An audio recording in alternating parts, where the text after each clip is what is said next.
என்ன கர்த்தர் செய்ய போறாருன்னு தெரியாது. முழுமையா தேவ சித்தம் அவனுக்கு என்ன செய்யல, விளங்கல. அடுத்து என்ன நடக்கும் தாவீதுக்கு தெரியாது. நல்லா புரிஞ்சுங்க, நாளைக்கு உங்க வாழ்க்கை என்ன நடக்கும் உங்களுக்கு தெரியல. சோர்ந்து போகாதீங்க. தாவீதை போல தைரியமா சொல்லுங்க, என்னை குறி தேவனுக்கு ஒரு திட்டம் உண்டு. அல்லேலூயா.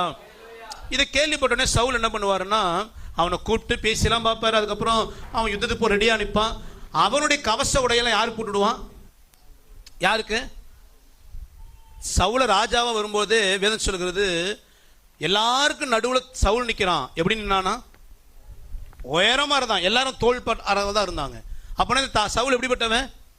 நல்ல ஹைட்டு, நல்ல வெயிட்டு. இவன் போட்ட ஹெல்மெட், இவன் போட்ட கவசம்லாம் எப்படி இருக்கும்? அவனுக்கு ஃபிட்டா இருக்கும். தாவீது சின்ன பையன், ஆடு மேய்க்கிறவன், நோஞ்சான போல இருக்கிறான். இவனுக்கு அவன் ஹெல்மெட்டை மாட்டினா, ஹெல்மெட்டை மாட்டி தாவீது பார்த்தா கண்ணு இங்கே வரைக்கும் இருக்குது.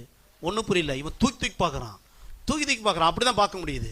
கவச உட போட்டா இவனுக்கு இன்னொரு உடம்பு உள்ள வச்சாதான் அடைக்கும் போல இருக்குது. தொலைன்னு இருக்குது, நடக்க முடியல. எல்லாம் சவுல் சொல்றான், இதெல்லாம் போட்டு போ. தாவீது போட்டுக்கிட்டான். ஏன்னா அவனுக்கும் ஒரு சுய எண்ணம் இருந்தது. ஆமா ஆமா, யுத்தத்துக்கு போகணும்னா இதெல்லாம் என்ன செய்யணும், போடணும். சில நேரங்களில் நம்ம தேவ சித்தம் உண்டுன்னு விசுவாசித்தாலும் சில நேரங்களில் நம்ம மாமிசம் சில ஆலோசனை என்ன செய்யும், கொடுக்கும். நான் சொல்ல நல்ல கவனிங்க, எங்க நம்ம தடுமாறிடுறோம். சில ஆலோசனை வரும், மனிதன் மூலமா ஆலோசனை வரும், நமக்கு சுயமாய் சில விருப்பங்கள் வரும், சொந்த எண்ணங்கள் வரும். இது சரிதானே, இது என்ன தப்பு இருக்குது, இதை செய்யலாமே, அப்படிலாம் வரும். அப்படி வரும் பொழுது இந்த தாவீது என்ன செய்தானா, அந்த 39ஆம் வசனத்தை வாசிங்க.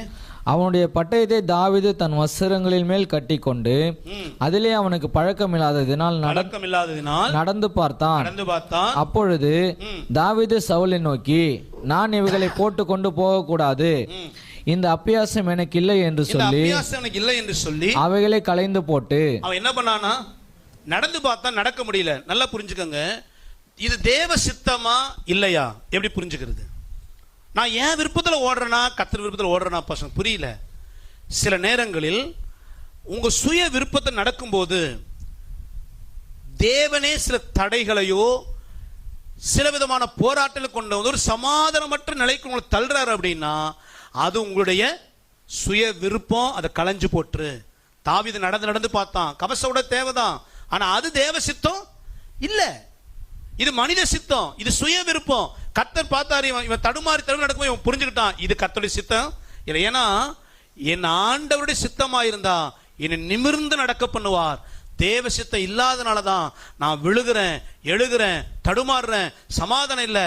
இப்ப புரிந்து கொண்ட தாவீது என்ன பண்ணானா, தேவ சித்தம் இல்லாத தன் சுய விருப்பமாகிய கவச உடைகளை என்ன செய்தானா, களைந்து போட்டு தூக்கி எறிஞ்சிட்டான். இப்ப என்ன பண்ணாராம், 40ஆம் வசனம். தன் தடியை கையிலே பிடித்துக் கொண்டு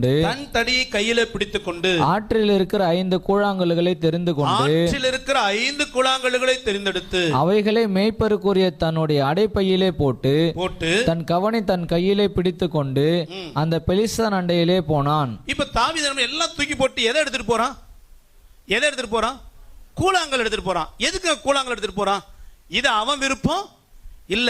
ஏன்னா இவன் எப்போ இது தேவ சித்தம் இல்லைன்னு ஆயத்தை களைஞ்சு போட்டுட்டு, ஆண்டவரே என்ன செய்ய சித்தமா இருக்கிறீர்னு அவன் இருதய கர்த்தரிடத்தில் திரும்பின பொழுது கர்த்தர் கொடுத்த ஆலோசனை தான், 5 கூழாங்கலை எடு, கவன்ல போடு, அடைப்பையில போடு, கவனை பிடிச்சுக்க, தடியை பிடிச்சுக்க, பிலிஸ்து முன்பு என்ன செய் போங்கிற அந்த தேவ திட்டம் வெளிப்பட்டப்ப தாவீது தேவ சித்தத்தையே நிறைவேற்றினான். அல்லேலூயா.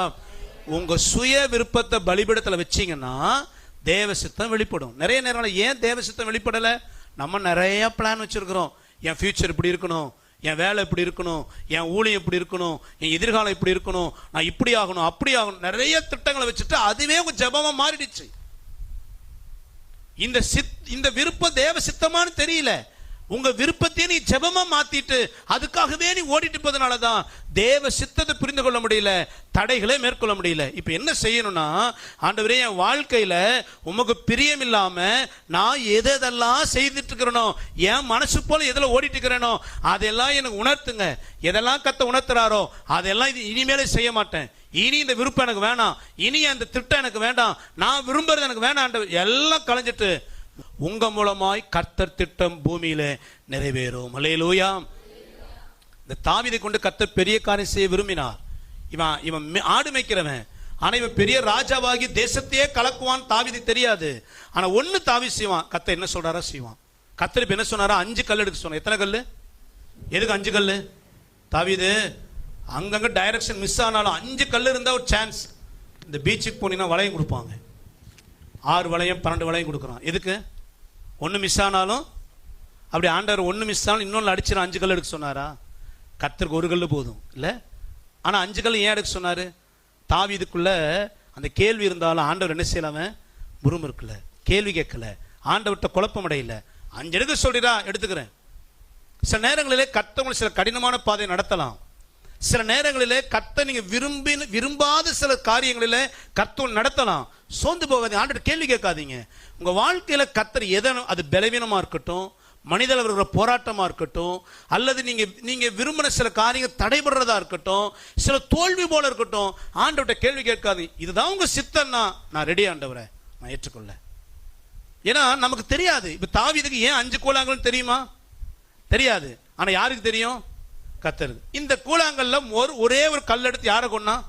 நீ வாசித்து பாருங்க, 49 வாசிங்க. அடைப்பையிலே போட்டு அதிலிருந்து ஒரு கல்லை எடுத்து